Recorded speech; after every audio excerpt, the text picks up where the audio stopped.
Hi hello ವೀಕ್ಷಕರೇ, welcome to simple Bhagya kitchen.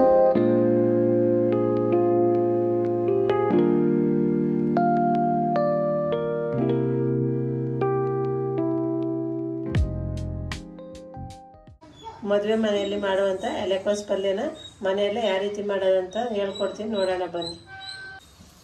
ನಾನು stove ಮೇಲೆ ಒಂದು ಬಾಣಲೆ ಇಟ್ಟಿದ್ದೀನಿ. ಬಾಣಲೆ ಬಿಸಿಯಾಗಿದೆ. ಎಣ್ಣೆ ಹಾಕ್ತಾಯಿದ್ದೀನಿ. ಪಲ್ಯಕ್ಕೆ ಎಷ್ಟು ಬೇಕಷ್ಟು 100 ಗ್ರಾಮ್ ಅಷ್ಟು ಹಾಕ್ತಾಯಿದ್ದೀನಿ. ಅಷ್ಟು ಎಣ್ಣೆ ಹಾಕಿದರೆ ಸಾಕಾಗುತ್ತೆ. ಅದು ನಾನು ಒಂದು ಅರ್ಧ kg ಅಷ್ಟು ಎಲೆಕೋಸು ತಗೊಂಡಿದ್ದೀನಿ. ಅರ್ಧ kg ಎಲೆಕೋಸಿಗೆ 100 ಗ್ರಾಮ್ ಎಣ್ಣೆ ಹಾಕಿದರೆ ಸಾಕಾಗುತ್ತೆ. ಎಣ್ಣೆ ಬಿಸಿಯಾಗಿದೆ. ಈಗ ನಾನು ಒಂದು 2 ಸ್ಪೂನ್ ಅಷ್ಟು ಕಡಲೆಬೇಳೆ ತಗೊಂಡಿದ್ದೆ, ಕಡಲೆಬೇಳೆ ಹಾಕ್ತಾಯಿದ್ದೀನಿ.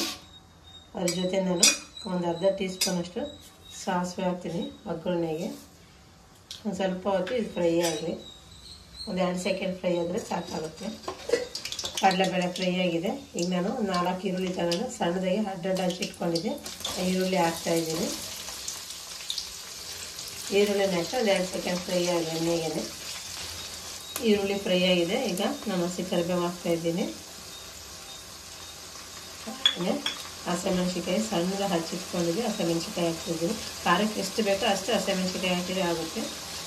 ಹಾಗೆ ಸ್ವಲ್ಪ ಕಲರ್ಗೋಸ್ಕರ ಒಣಮೆಣ್ಸಿಕಾಯಿ ಹಾಕ್ತಾಯಿದ್ದೀನಿ. ನೋಡಿ, ಬ್ಯಾಡಿಗೆ ಮೆಣಸಿಕಾಯಿನ ಕಲರ್ ಚೆನ್ನಾಗಿ ಕಾಣುತ್ತೆ ಅಂತ ಅದು ಒಗ್ಗರಣೆಗೆ ಹಾಕಿದೆ.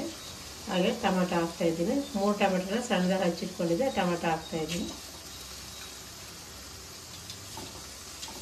ಎಲ್ಲ ಹಾಕಿ ನೀಟಾಗಿ ಫ್ರೈ ಮಾಡೋಣ. ಚೆನ್ನಾಗಿ ಎಲ್ಲ ಫ್ರೈ ಆಗಿದೆ, ಸಾಫ್ಟ್ ಆಗಿದೆ ನೋಡಿ. ಈಗ ನಾನು ಸ್ವಲ್ಪ ಹಿಂಗೆ ಹಾಕ್ತಾಯಿದ್ದೀನಿ. ಟೇಸ್ಟ್ ಚೆನ್ನಾಗಿರುತ್ತೆ ಪಲ್ಯಕ್ಕೆ ಹಿಂಗೆ ಹಾಕಿದರೆ. ಹಾಗಾಗಿ ಎಲ್ಜಿ ಹಿಂಗೆ ಬಳಸಿದ್ದೀನಿ. ಪುಡಿ ಹಿಂಗು ನಿಮ್ಗೆ ಯಾವ್ದು ಬೇಕಾದ್ರೆ ಹಿಂಗೆ ಹಾಕೋದು. ಗಟ್ಟಿ ಹಿಂಗಿದ್ರೆ ಕುಟ್ಬಿಟ್ಟು ಹಾಕೋದ್ರಲ್ಲಿ ಇದನ್ನೊಂದ್ಸರಿ ಮಿಕ್ಸ್ ಮಾಡೋಣ. ಹಿಂಗೆ ಹಾಕಿದ್ಮೇಲೆ ತುಂಬ ಸಿಂಪಲ್ ಆಗುತ್ತೆ, ಬೇಗನೆ ಆಗುತ್ತೆ ನೋಡಿ. ನಾನು ಎಲೆಕೋಸು ನೀಟಾಗಿ ವಾಶ್ ಮಾಡಿ ರೆಡಿ ಮಾಡಿ ಇಟ್ಕೊಂಡಿದ್ದೆ. ಆ ಎಲೆಕೋಸು ಹಾಕ್ತಾಯಿದ್ದೀನಿ. ಈಗ ಎಲ್ಲ ನೀಟಾಗಿ ಮಿಕ್ಸ್ ಮಾಡೋಣ. ಎಲೆಕೋಸು ಹಾಕಿದ್ಮೇಲೆ ನಾನು ನೀರು ಏನೂ ಹಾಕೋದಿಲ್ಲ. ಎಲೆಕೋಸೆಲ್ಲ ನೀರಿರುತ್ತೆ, ಅದರಲ್ಲೇ ಬೇಯಿಕೊಳ್ಳುತ್ತೆ, ಸಾಕಾಗುತ್ತೆ. ಮತ್ತು ನಾನು ಏನು ಬೇರೆ ನೀರೇನು ಹಾಕಿ ಸಪ್ರೇಟ್ ಗ್ರೇವಿ ಥರ ಏನು ಮಾಡೋದು. ಮತ್ತು ಪಲ್ಯ ಮದುವೆ ಮನೇಲಿ ಯಾವ ರೀತಿ ಮಾಡಿರ್ತಾರೆ ಅದೇ ರೀತಿ ಮಾಡಿದ್ದೀನಿ. ಹಾಗಾಗಿ ನೀರೇನು ಹಾಕೋದಿಲ್ಲ. ನೀಟಾಗಿ ಎಲ್ಲ ಮಿಕ್ಸ್ ಮಾಡೋದು.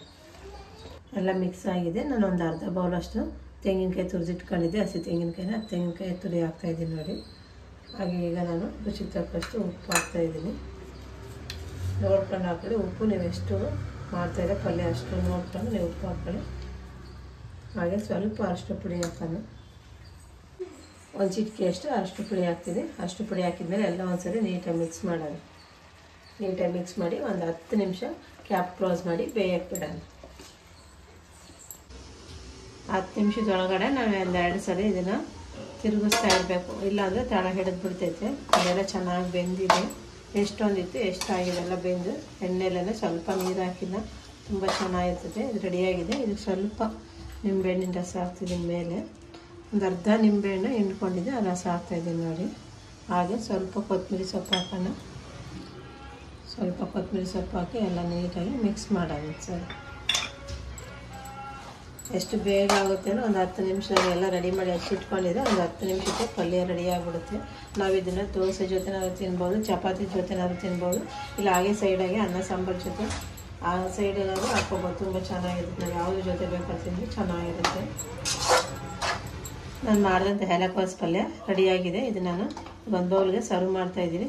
ನೋಡಿರಲ್ಲ ವೀಕ್ಷಕರೇ, ಇವತ್ತು ನಾನು ಯಾವ ರೀತಿ ಸಿಂಪಲ್ಲಾಗಿ ಮದುವೆ ಮನೆಯಲ್ಲಿ ಮಾಡಿದಂಥ ಎಲೆಕೋಸು ಪಲ್ಯ ಮಾಡಿದೆ ಅಂತ. ನೀವು ಇದೇ ರೀತಿ ಒಮ್ಮೆ ಟ್ರೈ ಮಾಡ್ತೀರಲ್ವ, ಟ್ರೈ ಮಾಡಿ, ತುಂಬ ಚೆನ್ನಾಗಿ ಬರುತ್ತೆ. ಹಾಗೆ ಲೈಕ್ ಮಾಡಿ, ಶೇರ್ ಮಾಡಿ, ಕಮೆಂಟ್ ಮಾಡಿ, ನಮ್ಮ ಚಾನಲ್ನ ಸಬ್ಸ್ಕ್ರೈಬ್ ಮಾಡಿ, ಪಕ್ಕದಲ್ಲಿರುವ ಬೆಲ್ ಐಕನ್ ಬಟನ್ನ ಕ್ಲಿಕ್ ಮಾಡಿ ಆಲ್ ಅಂತ ಸೆಲೆಕ್ಟ್ ಮಾಡಿ. ನಾವು ಹಾಕೋ ಹೊಸ ವಿಡಿಯೋಗಳೆಲ್ಲ ಬೇಗನೆ ನೀವು ನೋಡ್ಬೋದು. ನೆಕ್ಸ್ಟ್ ವಿಡಿಯೋದಲ್ಲಿ ಸಿಗೋಣ.